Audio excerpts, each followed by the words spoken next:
Having trouble finding new ideas for characters?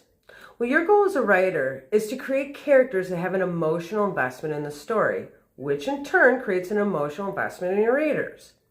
So here's the thing. You don't have to build characters from scratch every single time you go to write a new story.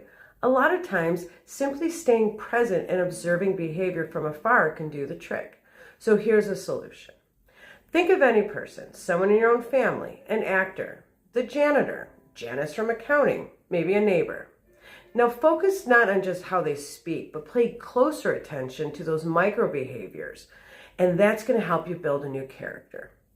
So for the fun part of this exercise, we're writers, so what are we going to do? We're going to lie about what's really happening. That's what's fun about being a writer.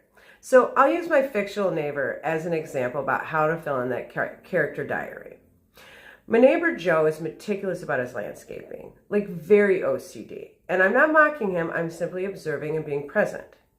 So in my mind, I'm questioning, why is he so obsessed with his lawn? So like any writer, I've made up some reasons.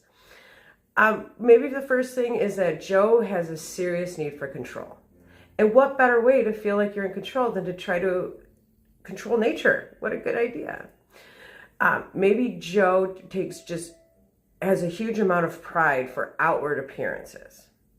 Maybe Joe has absolute hardcore anxiety about being judged. These are starting to create your character diaries. So you're creating emotional investment in this.